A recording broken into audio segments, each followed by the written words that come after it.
Harry Potter addict, first again. Hey. Hello, Abby. Hi, Child of Faye. Claire. Hey. This slaps so hard. Not yet, doing it today. In live. Troll. Don't spoil it, Nathan. Don't spoil it, there's a troll. Yeah, that was my bad yesterday. Hi, Shadow Scaps, Adriel, Carrie Underwood, Candy, So Sweet 87. Hi, Lois. Gabbish Stories, T-Friends. Hello, everybody. Welcome, welcome, welcome. Okay. Okay, I'm going to switch over to the more calm music. Welcome, everybody. Welcome to another stream of reading Harry Potter and the Philosopher's Stone. Gonna ramble off the same things I do every single time. I have not read the books. I've only seen 2 or 3 movies when I was much younger. Don't remember anything from them. I can't read and read your comments at the same time.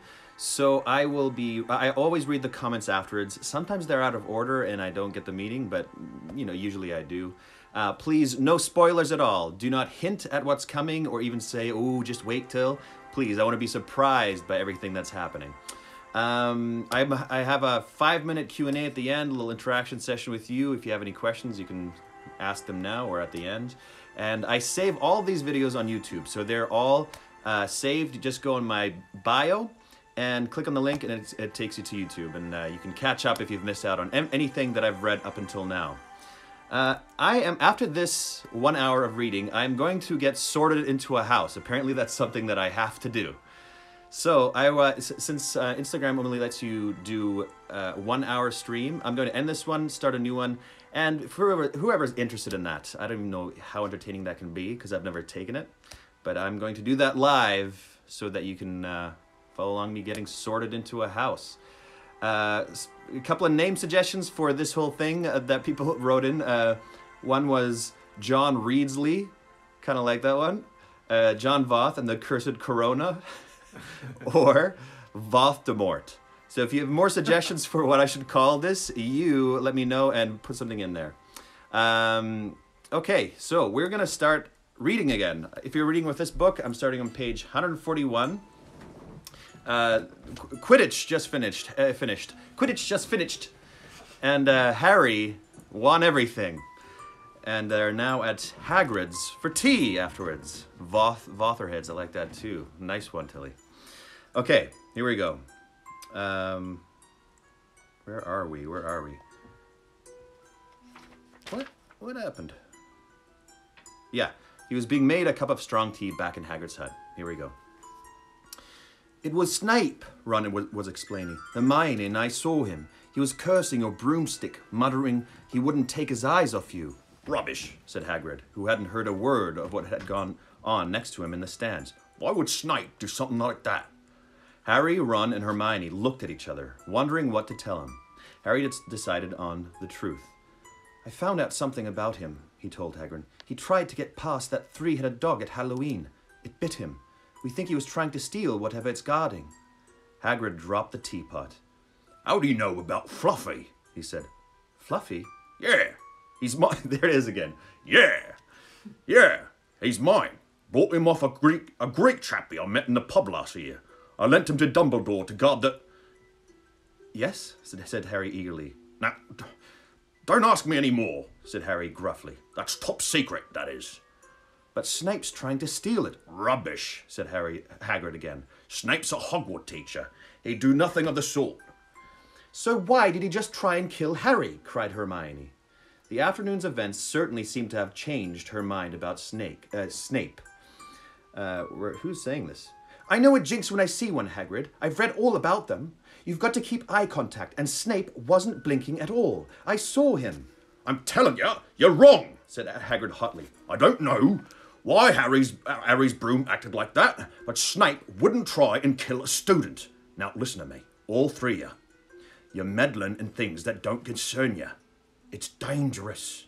You forgot that dog, and you forget that dog, and you forget what it's guarding. That's between Professor Dumbledore and Nicholas Flamel. Aha, said Harry. So there's someone called Nicholas Flamel involved, is there?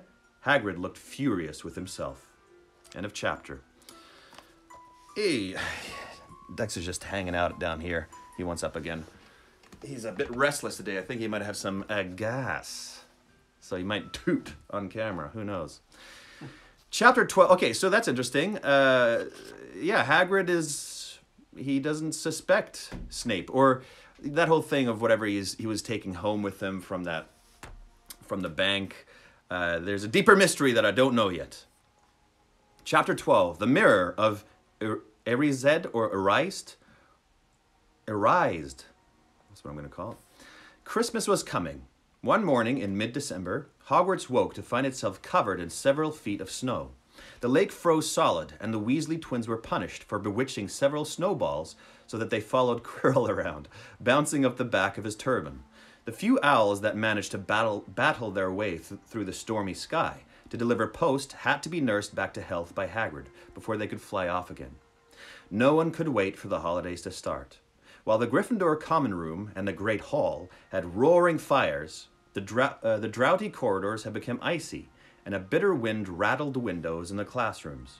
Worst of all were Professor Snoop's classes down in the dungeons, where their breath rose in a mist before them, and they kept as close as possible to their hot cauldrons. "I do feel so sorry," said Draco Malfoy, one person's class, "for all those people who have to stay at Hogwarts for Christmas because they're not wanted at home." He was looking over at Harry as he spoke. Crabbe and Goyelle chuckled. Harry, who was measuring out a powdered spine of lionfish, ignored them. Malfoy had been... there's these little details she just throws in. A lionfish. Another creature. Some kind of creature called lionfish. Okay. Malfoy had been even more unpleasant than usual since the Quidditch match. Disgusted that Slytherin had lost, he had tried to get everyone laughing at how a wide-mouthed tree frog would be replacing Harry as Seeker next. Wow, what a douche. Then he'd realized that nobody found this funny, because they were all so impressed at the way that Harry managed to stay on his bucking broomstick. So Malfoy, jealous and angry, had gone back to taunting Harry about having no proper family. Yeah, that's what you do. You're an orphan, so screw you. It was true that Harry wasn't going back to Privet Drive for Christmas. Professor McGonagall had come round the week before, making a list of students who would be staying for the holidays, and Harry had signed up at once. He didn't feel sorry for himself at all. This would probably be the best Christmas he'd ever had. Ron and his brothers were staying too, because Mr. and Mrs. Weasley were going to Romania to visit Charlie. Oh, they're a real thing? Yeah. Oh, I thought she was like, lion and fish, put those two names together, and here we go. Camel plant. I bet that's a thing too. When they left the dungeons at the end of Potions, they found a large fir tree blocking the corridor ahead. Two enormous feet sticking out at the bottom, and a loud puffing sound told them that Hagrid was behind it. "Hi, Hagrid. Want any help?" Ron asked, sticking his head through the branches. "No, I'm all right. Thanks, Ron." Who's saying this? Oh, Ron probably again. "Would you mind moving out of the way?" Oh, no. "Would you mind moving out of the way?" came Malfoy's cold drawl behind him. "Are you trying to earn some extra money, Weasley? Hoping to be a gamekeeper yourself when you leave Hogwarts, I suppose? That hut of Hagrid's must seem like a palace compared to what your family's used to." Ron dived at Malfoy just as Snoop came up the stairs. "Weasley!" Ron let go of the front of Malfoy's robes. "He was provoked, Professor Snoop," said Hagrid, sticking his huge, hairy face out from behind the tree. "Malfoy was insulting his family." Be that as it may, fighting is against Hogwarts rules, Hagrid," said Snoop silkily. 5 points from Gryffindor, Weasley. And be grateful it isn't more. Move along, all of you." Malfoy, Crabbe, and Goyelle pushed roughly past the tree, scattering needles everywhere and smirking. "I'll get him," said Ron, grinding his teeth at Malfoy's back. "One of these days, I'll get him." "I hate them both," said Harry, "Malfoy and Snape." Come on, cheer up. It's nearly Christmas. said Hagrid. "Tell you what, come with me and see the Great Hall. Looks a treat." So the three of them followed Hagrid and his tree off to the Great Hall, where Professor McGonagall and Professor Flitwick were busy with the Christmas decorations. Today I got some whiskey.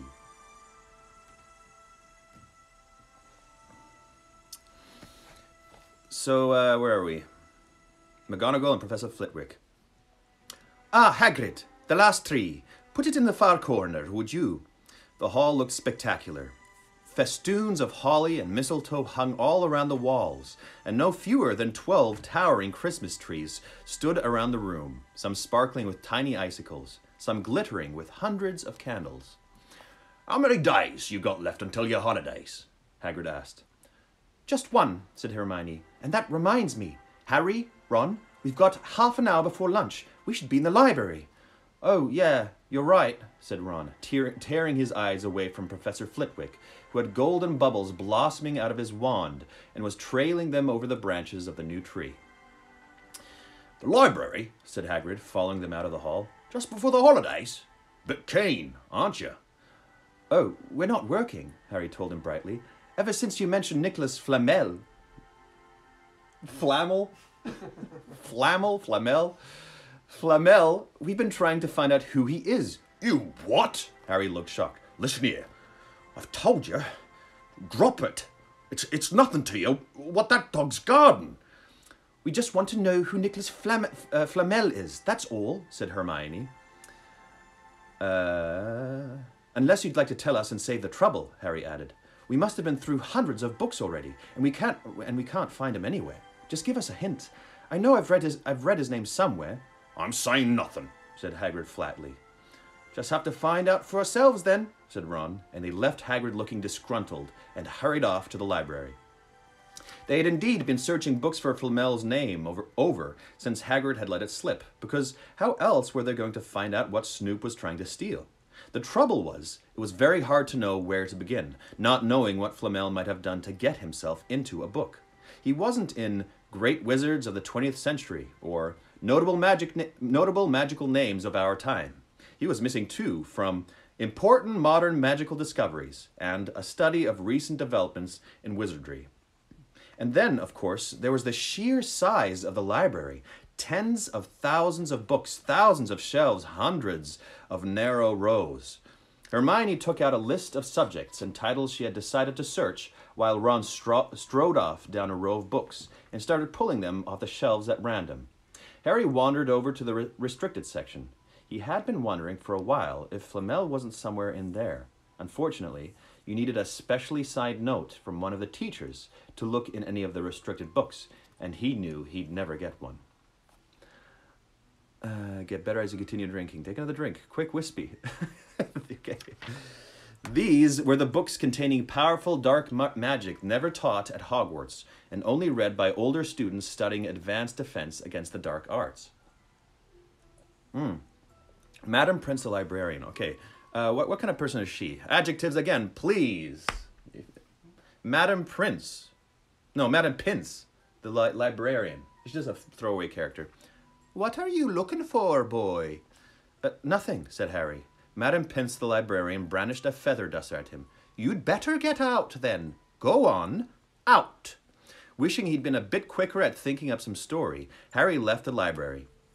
He, Ron, and Hermione had already agreed they'd better not ask Madam Pince where they could find Flamel. They were sure she'd be able to tell them, but they couldn't risk Snoop hearing what they were up to. Harry waited outside in the corridor to see if the other two had found anything, but he wasn't very hopeful.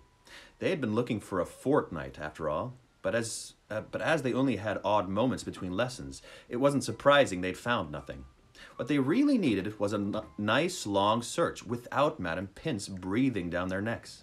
5 minutes later, Ron and Hermione joined him, shaking their heads. They went off to lunch. "You will keep looking while I'm away, won't you?" said Hermione. "And send me an owl if you find anything." "And you could ask our parents if they know who Flamel is," said Ron. "It'd be safe to ask them." "Very safe, as they're both dentists," said Hermione. Once the holidays had started, Ron and Harry were having too good a time to think much about Flamel. They had the dormitory to themselves, and the common room was far emptier than usual.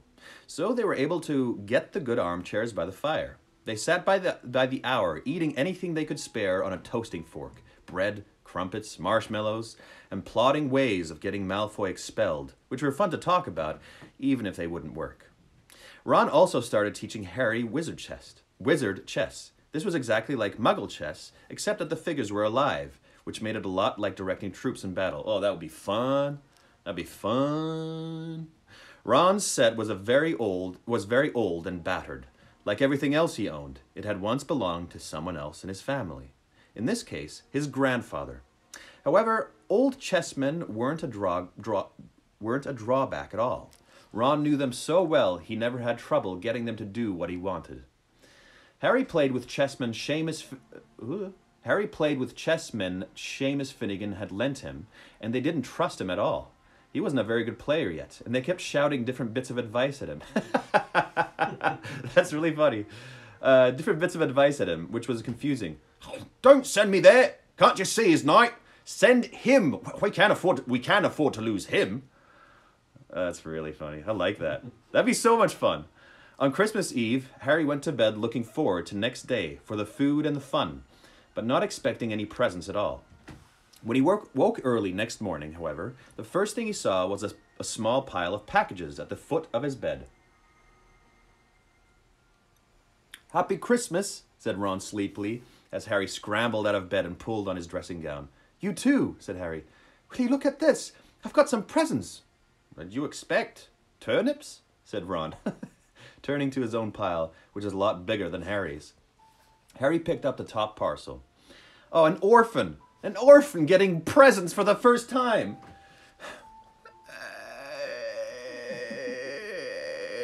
That's how I cry. Harry picked up the top parcel. It was wrapped in thick brown paper, and scrawled across it was, "To Harry, from Hagrid." Oh, what a great guy.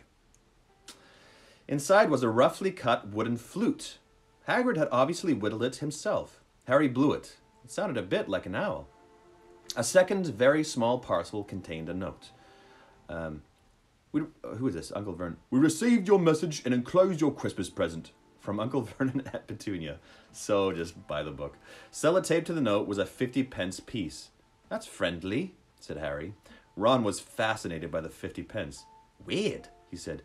"What a shape. This is money?" What? Like, has he not existed in the real world at all? What? "You can keep it," said Harry. "You can keep it," said Harry, laughing at how pleased Ron was. "Hagrid and my aunt and uncle..." "So who sent these?" "No, Hagrid and my aunt and uncle. So who sent these?"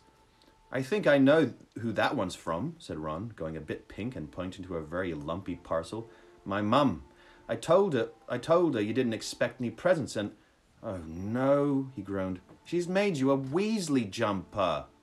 Harry had torn open the parcel to find a thick, hand-knitted sweater in emerald green and a large box of homemade fudge. That's sweet. "Every year she makes us a jumper," said Ron, unwrapping his own. "And mine's always maroon." "That's really nice of her," said Harry, trying the fudge, which is very tasty. His next present also contained sweets, a large box of chocolate frogs from Hermione. This left only one parcel. Harry picked it up and felt it. It was very light. He unwrapped it. Something fluid and silvery grey went slithering to the floor, where it lay in gleaming folds. Ron gasped. "I've heard of those," he said in a hushed voice, dropping the box of every flavour beans he got from Hermione. "If that's what I think it is, they're really rare and really valuable." "What is it?" Harry picked the shining silvery cloth off the floor. It was strange to the touch, like water woven into material. It's an invisibility cloak," said Ron, a look of awe on his face. "I'm sure it is. Try it on."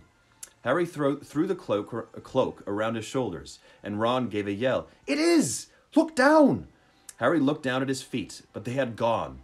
He dashed to the mirror. Sure enough, his reflection looked back at him, just his head suspended in midair, his body completely invisible. He pulled the cloak over his head, and his reflection vanished completely. "Off to the girls' bathroom!" It's probably what these teenage kids were thinking. Let's go to the girls' bathroom now, quickly, as quick as we can. Wow, puberty. But of course they're going to the library. Of course they are. They're gonna go get the what you call it? Books in the forbidden section. Okay, here we go. There's a note, said Harry suddenly. A note fell out of it. Harry pulled off the cloak and seized the letter. Written in narrow, loopy writing he had never seen before were the following words. Your father left this in my possession before he died. It is time it was returned to you. Use it well. A very Merry Christmas to you. No sender. Who could it be? There was no signature. Harry stared at the note. Ron was admiring the cloak. I'd give anything for one of those, he said. Anything. What's the matter? Nothing, said Harry. He felt very strange. Who had sent the cloak? Had it really once belonged to his father? Before he could say or think anything else, the dormitory door was flung open and Fred and George Weasley bounded in. I like these guys. These guys are great. Harry stuffed the cloak quickly out of sight. He didn't feel like sharing it with anyone else. Merry Christmas!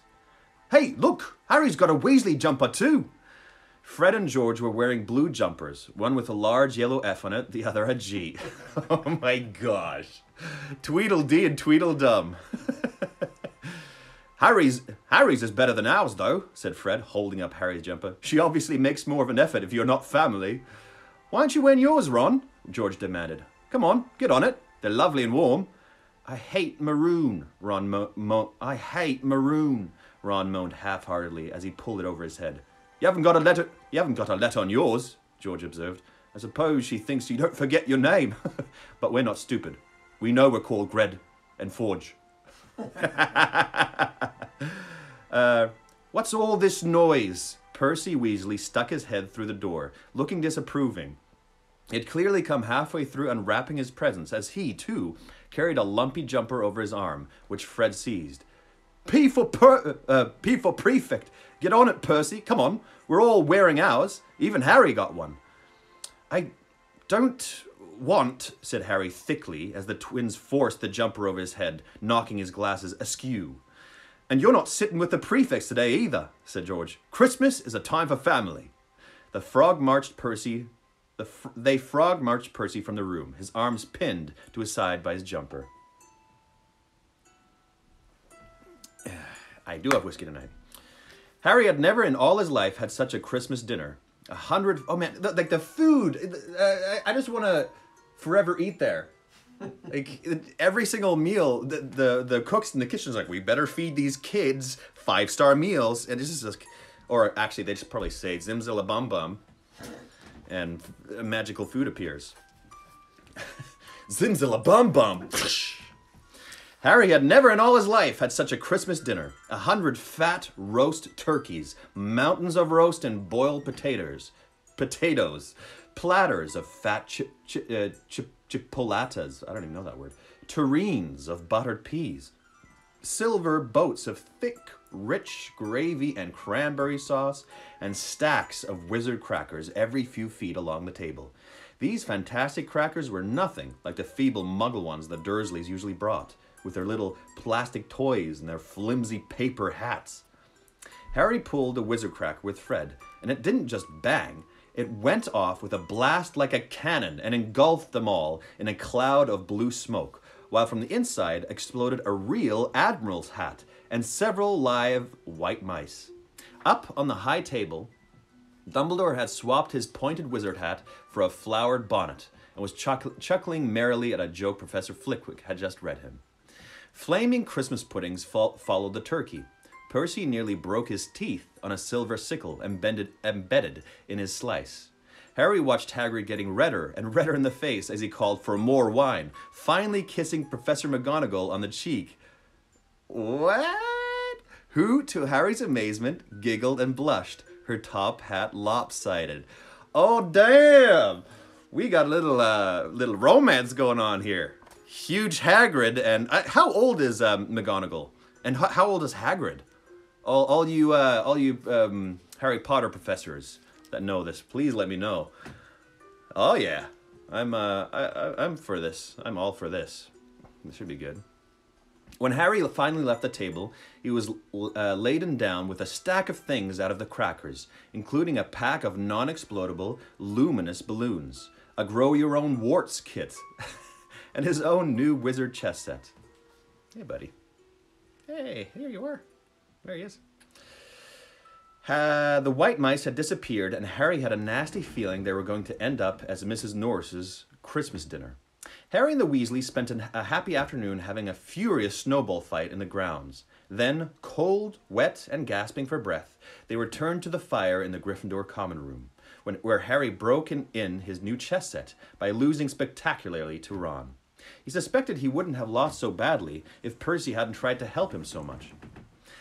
After a tea of turkey sandwiches, crumpets, trifle, and Christmas cake, everyone felt too full and sleepy to do much before bed, except sit and watch Percy chase Fred and George all over Gryffindor Tower because they'd stolen his prefect badge. They seem to me like the youngest brothers of this family. They're just we'll do whatever we want to, eh? It had been Harry's best Christmas day ever. Oh, that's nice. Yet something had been nagging at the back of his mind all day. Not until he climbed into bed was he free to think about it. The invisibility cloak, and whoever had sent it. Ron, full of turkey and cake, and with nothing mysterious to bother him, fell asleep almost as soon as he'd drawn the curtains of his four-poster. Harry leant over the side of his own bed and pulled the cloak out from under it. Oh, he's going where?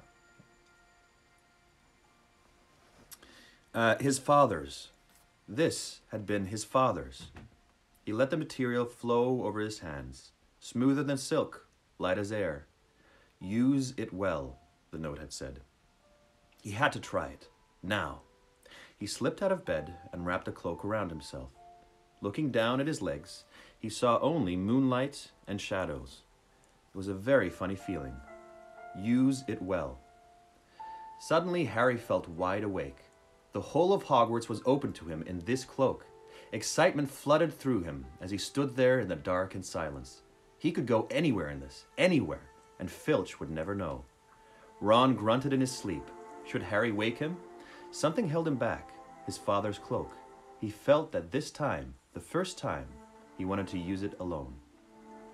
He crept out of the dormitory, down the stairs, across the common room, and climbed through the portal hole.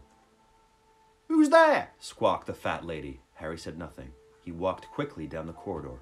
Where should he go? He stopped, his heart racing, and thought. And then it came to him.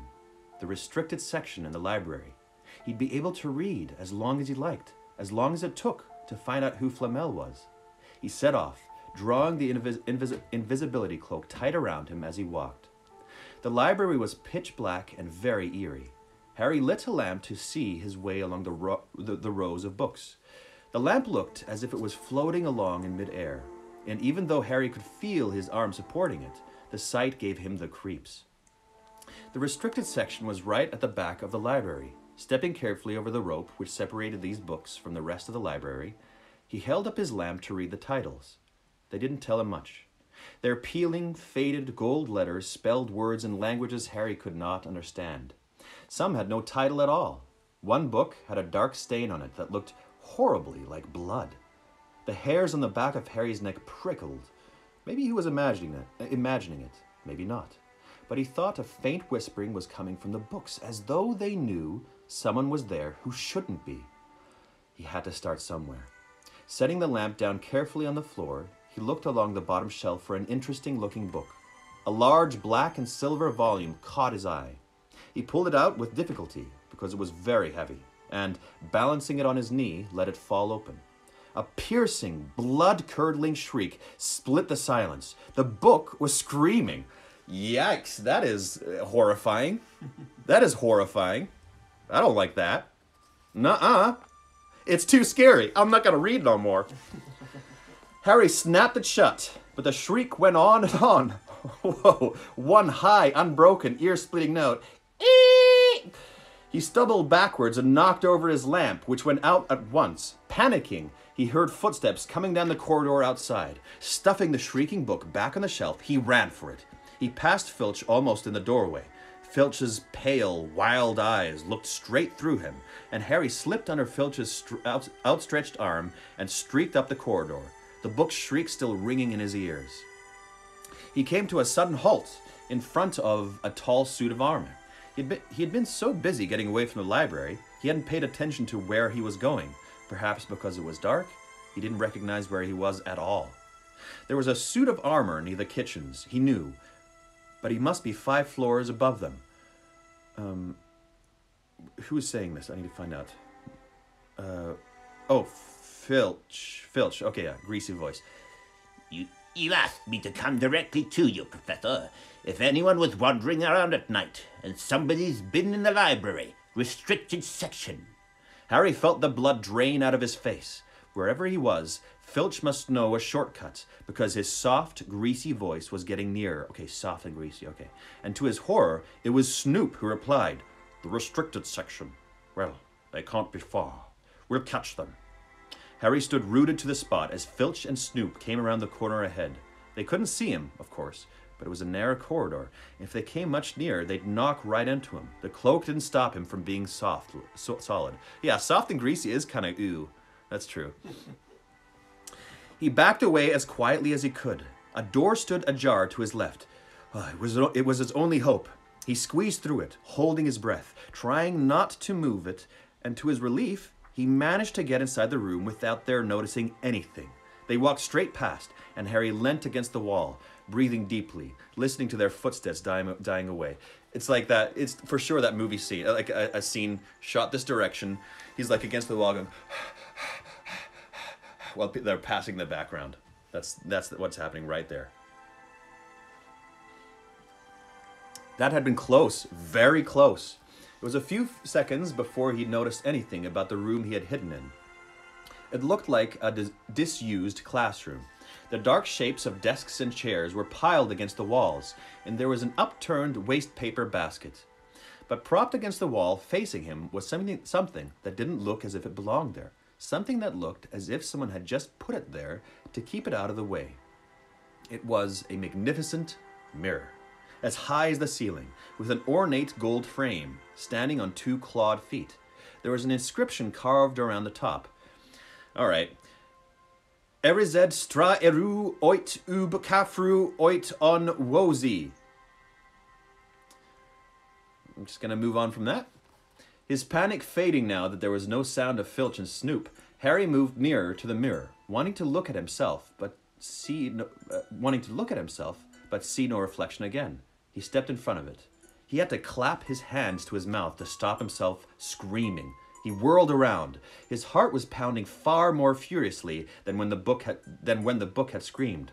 For he had not seen not only himself in the mirror, but a whole crowd of people standing right behind him. This just turned into a horror. What the heck? But the room was empty. Breathing very fast, he turned slowly back to the mirror. There he was, reflected in it, white and scared looking. And there, reflected behind him, were at least 10 others. Harry looked over his shoulder, but still, no one was there. Or were they all invisible too? Was he in fact in a room full of invisible people, and this mirror's trick was that it reflected them, invisible or not? He looked in the mirror again. A woman standing right behind his reflection was smiling at him and waving. Not creep at all. Don't do that. He reached out a hand and felt the air behind him. If she was really there, he'd touch her. The reflections were so close together, but he felt only air. She and the others existed only in the mirror. She was a very pretty woman. She had dark, red hair, and her eyes are just like mine, Harry thought, edging a little closer to the glass. Bright green, exactly the same shape. But then he noticed that she was crying, smiling but crying at the same time. The tall, thin, black-haired man standing next to her put his arm around her. He wore glasses, and his hair was very untidy. It stuck up at the back, just like Harry's did. His parents. Harry was so close to the mirror now that his nose was nearly touching that of his reflection. "Mum," he whispered. "Dad?" They just looked at him, smiling. And slowly Harry looked into the faces of the other people in the mirror and saw other pairs of green eyes like his, other noses like his, even a little old man who looked as though he had Harry's knobbly knees. Harry was looking at his family for the first time in his life. The Potter smiled and waved at Harry, and he stared hungrily back at them, his hands pressed flat against the glass, as though he was hoping to fall right through it and reach them. He had a powerful kind of ache inside of him, half joy, half terrible sadness. How long he stood there, he did not know. The reflections did not fade, and he looked and looked until a distant noise brought him back to his senses. He couldn't stay there. He had to find his way back to bed.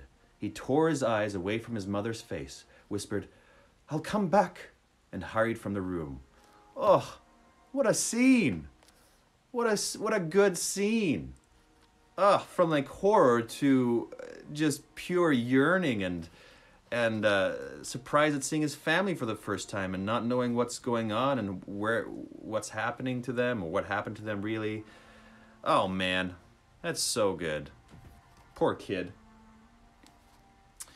"You could have woken me up," said Ron crossly. "You can come tonight. I'm going back. I want to show you the mirror."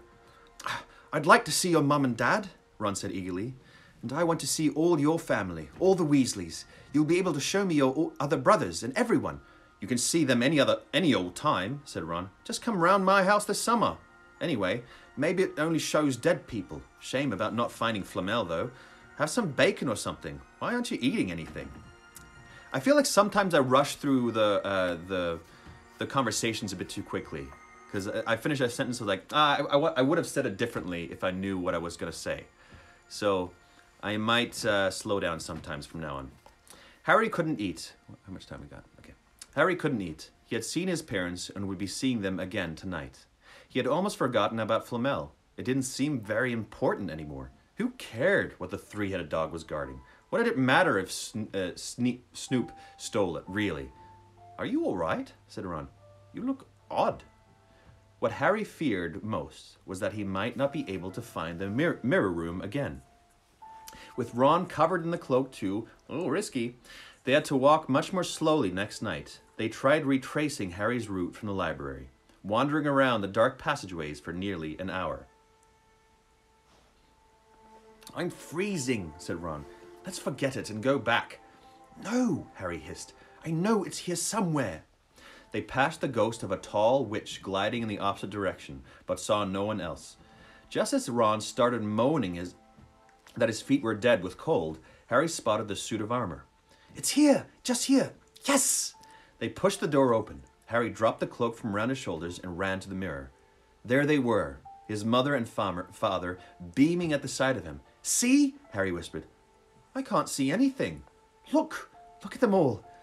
There are loads of them." "I can only see you." "Look in it properly. Go on. Stand where I am." Harry stepped aside, but with Ron in front of the mirror, he couldn't see his family anymore, just Ron in his paisley pajamas. Ron, though, was staring transfixed at his image. "Look at me," he said.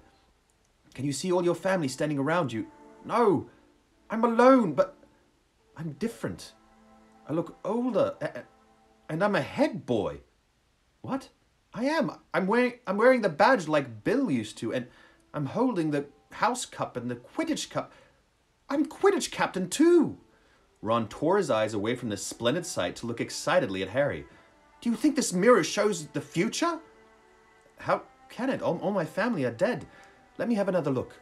You had it all to yourself all last night. Give me a bit more time." "You're only holding the Quidditch cup. What's interesting about that? I want to see my parents." "Don't push me." A sudden noise outside in the corridor put an end to their discussion. They hadn't realized how loudly they had been talking. "Quick!" Ron threw the cloak back over them as the luminous eyes of Mrs. Norris came round the door. Don't know who that is. Ron and Harry stood quite still, both thinking the same thing. Did the cloak work on cats? What? Mrs. Norris is Filch's cat.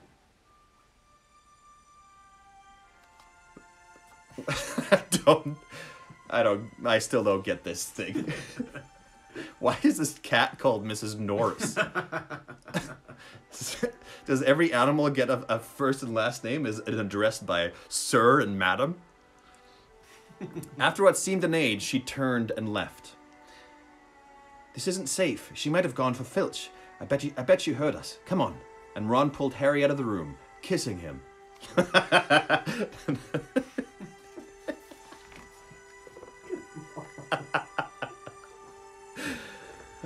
Okay.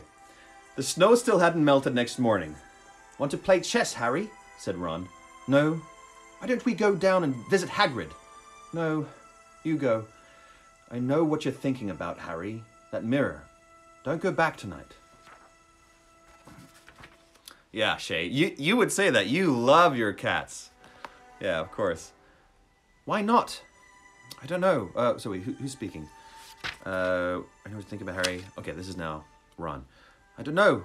I've just got a bad feeling about it. In any ways, you've had too many close shaves already. Filch, Snape, and Mrs. Norris are wandering around. So what if they can't see you? What if they walk into you? What if you knock something over? You sound like Hermione. I'm serious, Harry. Don't go. But Harry only had one thought in his head, which was to get back in front of the mirror, and Ron wasn't going to stop him. Yeah, that makes a lot of sense. I would too. That third night, he found his way more quickly than before. He was walking so fast he knew he was making more noise than was wise, but he didn't meet anyone. And there were his mother and father smiling at him again, and one of his grandfathers nodding happily. Harry sank down to sit on the floor in front of the mirror. This is so sweet and heart-achy. Poor kid. There was nothing to stop him staying here all night with his family. Nothing at all, except... Who is this? Albus Dumbledore. Okay, except... So, back again, Harry. Harry felt as though his insides had turned to ice. He looked behind him. Sitting on one of the desks by the wall was none other than Albus Dumbledore. Harry must have walked straight past him, so desperate to get to the mirror he hadn't noticed him. I didn't see you, sir. Strange how short-sighted being invisible can make you, said Dumbledore, and Harry was relieved to see that he was smiling. So, said Dumbledore, slipping off the desk to sit on the floor with Harry. You, like hundreds before you, have discovered the delights of the mirror of Erised. I didn't know it was called that, sir. But I expect you've realized by now what it does. It shows me my family. And it showed your friend Ron himself as head boy. How did you know? I don't need a cloak to become invisible, said Dumbledore gently. Now, can you think what the mirror of Erised shows us all? Harry shook his head. Let me explain. The happiest man on earth would be able to use the mirror of Erised like a normal mirror. That is, he would look into it and see himself exactly as he is. Does that help? Harry thought. Then he said slowly, It shows us what we want. Whatever we want. Yes and no, said Dumbledore quietly. It shows us nothing more or less than the deepest, most desperate desire of our hearts. You, who have never known your family, see them standing around you. Ronald Weasley, who has always been overshadowed by his brothers, sees himself standing alone, the best of all of them. However, this mirror will give us neither knowledge nor truth. Men have wasted away before it, entranced by what they have seen, or been driven mad, not knowing if what it shows is real or even possible. The mirror will be moved to a new home tomorrow, Harry. And I ask you not to go looking for it again. If you ever do run across it, you will now be prepared. It does not do to dwell on dreams and forget to live. Remember that. Now, why don't you put that admirable cloak back on and get off to bed? Harry stood up. Sir, Professor Dumbledore, can I ask you something? Obviously. You've just done so. Dumbledore smiled. You may ask me one more thing, however. What do you see when you look in the mirror? I see myself holding a pair of thick woolen socks. Harry stared. One can never have enough socks. This guy. Dumbledore smiled. Said Dumbledore. Another Christmas has come and gone, and I didn't get a single pair. I gotta work on his voice. People will insist on giving me books. It was only when he was back in bed that it struck Harry that Dumbledore might not have been quite truthful. But then, he thought, as he shoved Scabbers off his pillow, it had been quite a personal question. That's a great chapter. Yeah, very different from the action before it. Now going on to very, very personal. Harry sneaking around by himself. Oh, you like his voice? I can never have too many what? Lies? Socks. Oh, yeah. That's very true. I love my socks. Fun socks and fun underwear. Chapter 13, Nicholas Flamel. Dumbledore had convinced Harry not to go looking for the Mirror of Erised again. And for the rest of the Christmas holidays, the invisibility cloak stayed folded at the bottom of his trunk. Harry wished he could forget what he had seen in the mirror as easily, but he couldn't. He started having nightmares. Over and over again, he dreamed about his parents disappearing in a flash of green light, while a high voice cackled with laughter. You see, Dumbledore was right. That mirror could drive you mad, said Ron, when Harry told him about these dreams. Hermione, who came back the day before term started, took a different view of things. She was torn between horror at the idea of Harry being out of bed, roaming the school 3 nights in a row, if Filch had caught you, and disappointment that he hadn't at least found out who Nicholas Flamel was. Oh, did somebody give spoilers? I hope not. They'd almost given up hope of ever finding Flamel in a library book, even though Harry was still sure he'd read the name somewhere. Once term had started, they were back to skimming through books for 10 minutes during their breaks. Harry had even less time than the other two, because Quidditch practice had started again. Wait, but he still has the book. He still has that book that he took with him, the screaming book. The scream book. He didn't take it with him. Oh, he didn't take it with him. I thought he did. Oh, okay. The whole time I thought, why don't you look through that if you already have it? All right, the scream book is not with him. The Skrook. That's what I'm going to call it. It's the Skrook! Joe. Moisty. Yeah, okay. Wood was working the team harder than ever. Even the endless rain that had replaced the snow couldn't dampen his spirits. The Weasleys complained that Wood was becoming a fanatic, but Harry was on Wood's side. If they won their next match against Hufflepuff, they would overtake Slytherin in the House Championship for the first time in 7 years. Quite apart from wanting to win, Harry found that he had fewer nightmares when he was tired out after training. Then, during one particularly wet and muddy practice session, Wood gave the team a bit of bad news. He just got very angry with the Weasleys, who kept dive-bombing each other and pretending to fall off their brooms. "Will you stop messing around?" he yelled. "That's exactly the sort of thing that'll lose us the match. Snape's refereeing this time, and he'll be looking for any excuse to knock points off a Gryffindor." George Weasley really did fall off his broom at these words. "Snape's refereeing?" he sputtered through a mouthful of mud.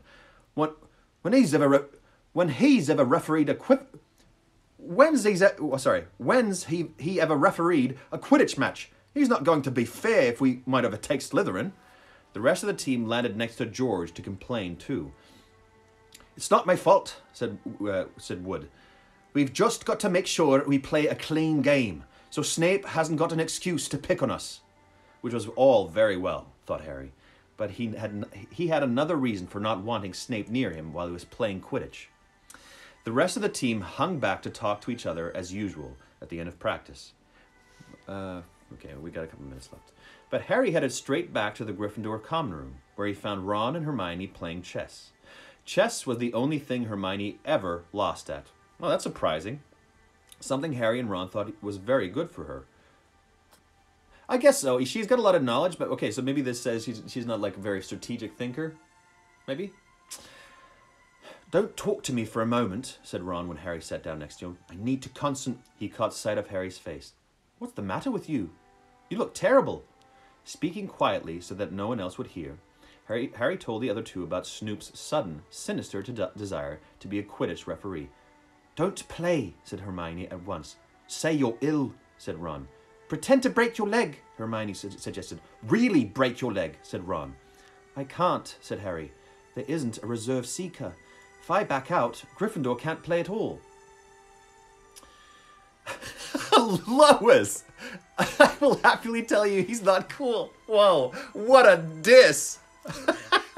Thanks, Lois. You owe me a cupcake for that one. At that moment, Neville toppled into the common room. How he managed to climb through the portrait hole was anyone's guess, because his legs had been stuck together with what they recognized at once as the leg locker curse. He must have had to bunny hop all the way to Gryffindor Tower. Everyone fell about laughing except Hermione, who leapt up and performed the counter curse. Neville's legs sprang apart, and he got to his feet, trembling. What happened? Hermione asked him, leading him over to sit with Harry and Ron. Malfoy, said Neville shakily. I met him outside the library. He said he'd been looking for someone to practice that on. You go to Professor McGonagall, Hermione urged Neville. Report him. Neville shook his head. I don't want more trouble, he mumbled. You've got to stand up to him, Neville, said Ron. He's used to walking all over people, but that's no reason to lie down in front of him and make it easier. There's no need to tell me I'm not brave enough to be in Gryffindor. Malfoy's already done that, Neville choked. Harry felt in the pocket of his robes and pulled out a chocolate frog, the very last one from the box Hermione had given him for Christmas. He gave it to Neville, who looked as though he might cry. You're worth 12 of Malfoy, Harry said. The Sorting Hat chose you for Gryffindor, didn't it? And where's Malfoy? In stinking Slytherin. Neville's lips twitched in a weak smile as he unwrapped the frog. Thanks, Harry. I think I'll go to bed. Do you want the card? You collect them, don't you? As Neville walked away, Harry looked at the famous wizard card. Dumbledore again, he said. He was the first one I ever... He gasped. He stared at the back of the card, then looked up at Ron and Hermione. I found him! I found him, he whispered. I found Flamel. I told you I'd read the name somewhere before. I read it on the train coming here. Listen to this. Professor Dumbledore is particularly famous for his defeat of the Dark Wizard Grindelwald in 1945, for the discovery of the 12 uses of dragon's blood, and his work on alchemy with his partner, Nicholas Flamel. I got some time still. Hermione jumped to her feet. She hadn't looked so excited since they'd got back to the marks for their very first time of homework. Stay there, she said, and she sprinted up the stairs to the girls' dormitories. Harry and Ron barely had time to exchange mystified looks before she was dashing back, an enormous old book in her arms.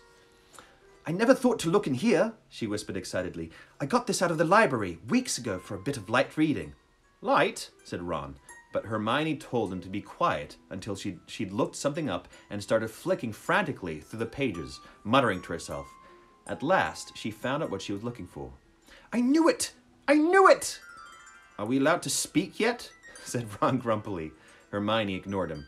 Nicholas Flamel, she whispered Nicholas Flamel, she whispered dramatically, is the only known maker of the Philosopher's Stone. This didn't have quite the effect she'd expected. The what? Said Harry and Ron. Oh, honestly, don't you two read? Look, read that, there. She pushed the book towards them, and Harry and Ron read. The ancient study of alchemy is concerned with making the Philosopher's Stone a legendary substance with astonishing powers. The stone will transform any metal into pure gold. It also produces the elixir of life, which will make the drinker immortal. Oh, damn. There have been many reports of the Philosopher's Stone over the centuries, but the only stone currently in existence belongs to Mr. Nicholas Flamel, the noted alchemist and opera lover. Mr. Flamel, who celebrated his 665th birthday last year, enjoys a quiet life in Devon with his wife, Perenelle, 658. I think I'm going to read... it's a lot more. Obviously, till this paragraph. See, said Hermione, when Harry and Ron had finished. The dog must be guarding Flamel's Philosopher's Stone. I bet he asked Dumbledore to keep it safe for him, because they're friends and he knew someone was after it. That's why he wanted the stone moved out of Gringotts.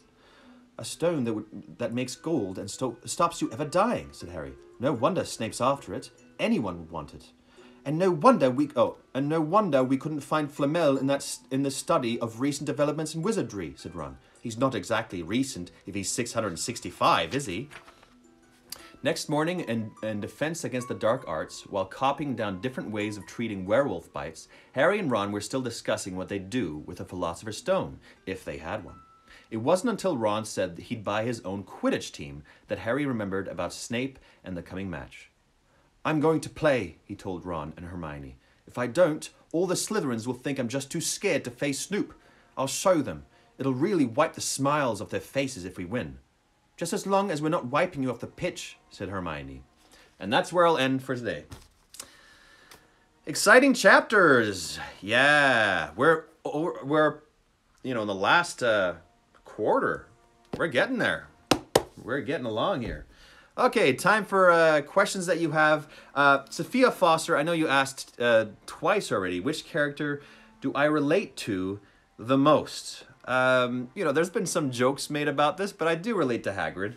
I'm big, I'm friendly, I like to eat, I'm so mysterious. I'm super mysterious. He's not mysterious at all. Sometimes I'm dumb, sometimes I'm smart. I relate to him the most. Oh yeah, Noble, he's going to be reading Game of Thrones starting tomorrow on his. Noble Byron, you can find him in the comments. He's going to start tomorrow, so follow him if you want to read along with Game of Thrones. Any questions or anything? Do you have some hunches on how the first book will conclude? Well, they're going to go find the Philosopher's Stone. I know that. I don't... some kind of epic fight, probably. I'm not going to do the fight with a troll as the only thing in the book, so there's going to be some kind of fight. Did you find out what your Hogwarts house is? No, but I'm doing, after this, a short live stream. So after this ends, I'll be starting a new one, just for people who are interested in following along, where I'll be finding out doing this online live. So if you want to, stick around, or just start the new stream afterwards. Which house do you hope to be sorted in? Well, I don't really know the differences between the houses very well. So I don't know. I don't really know. Sorry. Oh yeah, also I'll be on at 8 o'clock at Vancouver Theatre Sports. They're doing a short interview with different people. I'll be on there on the stream as well at 8. What else would you see in the mirror of... What would you see in the mirror of Erised? Oh boy. What does it show you again? What you want to be or your true self? What was it again? Oh yes, that's still mysterious. I guess I'd see myself with like loads of chocolate. If you could live a day as one character, which would it be? Snape, because it can be it's probably Snape. Yeah, I'd just be like as mean as I could to everybody just for the hell of it. Did you hear the story while reading out loud? I struggle with. I do when I'm doing the characters, but when it's the descriptions, sometimes I find it difficult. Like for example, Quidditch. Mark had to explain to me afterwards how Quidditch works, because I found that super difficult to process while I was reading it. Thoughts on Draco? Yeah, nobody likes him. I don't like him either. What other question? Will you do interpretive movement by Baron? If you could live a day as one character, which would it be? I answered that. Okay. If there aren't any other questions, I'm going to start a new live stream right after this to do a short sorting to find out which house I belong into. And, follow Noble Byron for his reading of Game of Thrones. Follow Mark at YOC Creations. He's helping me along. Are you tempted to continue reading the book during the day? I am, yes, now I am. I really want to know what's happening. Yeah. Dracos is one of the best characters? Well, I disagree. Okay, everybody. Are you going to host a live Quidditch game where we can be around humans again? Oh, gosh. Maybe. I got 30 seconds left. Okay, everybody. Thanks so much. Tune in tomorrow. Tell other people about it. Get them on board. This is really fun. If you want to catch up, go on my YouTube. In my bio, there's a link to it so you can catch up there. And I think that's it. That's all I wanted to say. Want to hear my joke? I can't. I got 20 seconds left. So maybe next time. Save it for next time, okay? Thank you, everybody. See you in this next stream, apparently. You can actually